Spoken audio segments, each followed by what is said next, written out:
Obituary, Pierre Cardin, BBC News, 29th December 2020. Fashion designer Pierre Cardin was a supreme innovator. For 70 years, he ripped up convention and captured the zeitgeist. His thirst for the new and surprising was never satisfied. He will be remembered for his futuristic designs. Some were inspired by the space age. Some were even impossible to wear. He carved his own way through the fashion industry. Parisian haute couture had always been exclusive. Its high priests believed it should be high-end, individually tailored, and eye-wateringly expensive. Cardin broke the mold.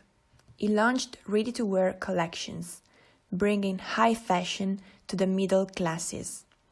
His designer peers were aghast and threw him out of their club.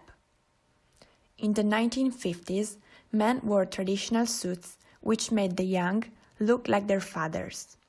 Cardin threw out the boxy jackets and stiff white shirts, creating a revolutionary look for a new progressive generation. Gone were the bulky details: collars, lapels, tails, and cuffs. Trousers were tapered and hung loosely on the hips. In an instant, young men had their own identity: smart, sleek, and nothing like their dads. The Beatles, amongst others, were quick to recognize Cardin as one step ahead of tomorrow. He expanded into ladies' couture, restaurants, perfume, and furniture. He established global licensing agreements that put his name on everything, from ballpoint pens to fancy watches. It brought fashion down from Olympus and gave it to the masses. By 2018, the man who had once been the youngest designer in Paris had become the oldest. But even in his 90s, Pierre Cardin was still putting models on catwalks, seeking new ways to capture the future before it exists. The clothes that I prefer are those I invent for a life that doesn't exist yet. The word of tomorrow, he said. Destiny. Pietro Cardin was born to French wine merchants near Treviso, Italy, on 2nd July 1922. He was the last of 11 children. His parents took one look at Mussolini and fled back to France. They wanted young Pierre to be an architect, but, even as a child, it was clear his interests lay in fashion and design.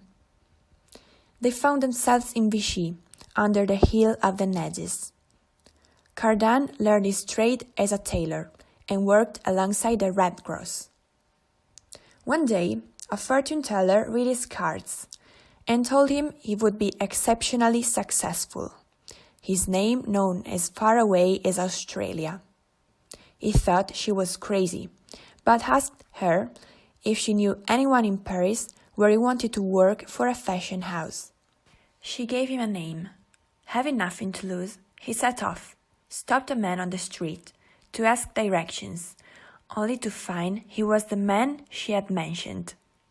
Crazy it might have been, but it was beginning to feel a lot like fate. He showed up at Cardin, one of France's leading fashion houses, met the legendary film director Jean Cocteau, and began working on his costumes for Beauty and the Beast. Impressed, Cocteau introduced him to Christian Dior. Creativity. Within 5 years, Cardin was well known enough to set up on his own. Dior helped him open a boutique called Eve on the Rue Faubourg Saint-Honoré. He designed a bubble dress, tight at the waist, billowing at the thigh, and narrow at the hem. It became an overnight global sensation. His client list included Rita Hayworth and Eva Peron. Seeking inspiration from abroad, Cardin visited Japan and taught tailoring at their fashion schools. In 1959, his ready-to-wear collection for women at a famous Printemps department store in Paris made his fellow designers choke on their croissants. For his heresy, they expelled him from their trade association, only to invite him back when they saw his success. His relationship with the other gods of fashion in that golden age, like Yves Saint Laurent, was never easy. "They look down on me, you know," he said. "I would invite them out, but they would never invite me back." He opened a men's boutique called Adam, full of the colorless jacket that Lennon and McCartney were soon to wear on stage.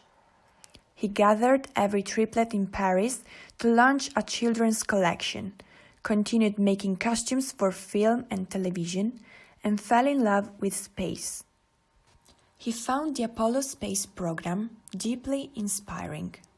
He began using new materials: vinyl, silver fabric, and big zips.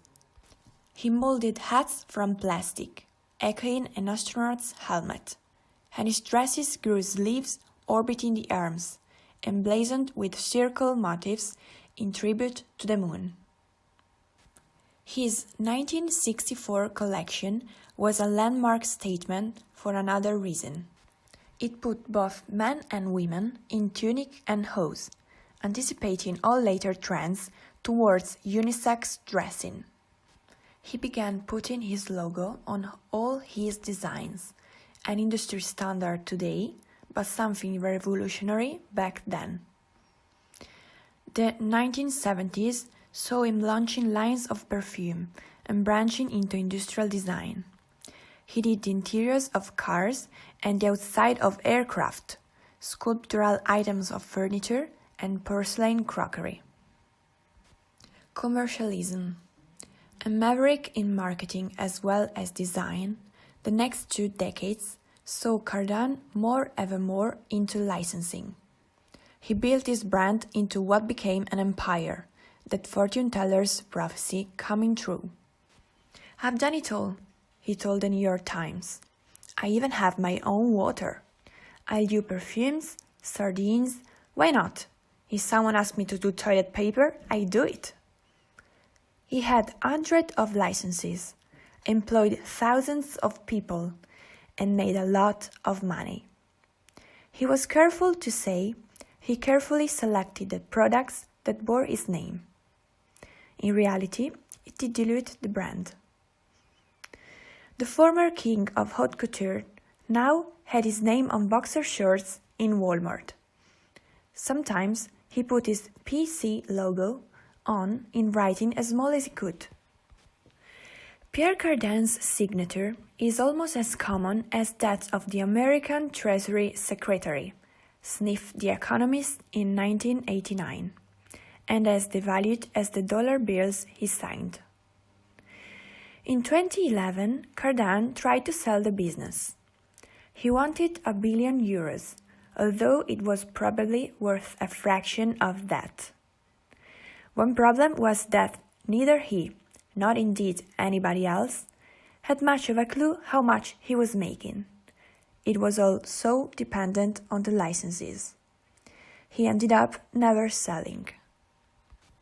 In old age, he bought the Marquis de Sade's castle and created a festival of lyric art.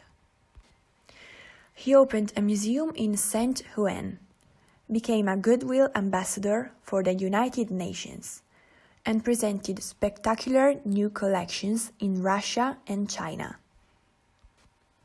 Of course, the once groundbreaking space-age designs of the 1960s are now museum pieces. Futuristic fashion, by definition, never lasts. But in a lifelong search for the look of tomorrow, Pierre Cardin brought cutting-edge design to the people and permanently changed the fashion industry itself.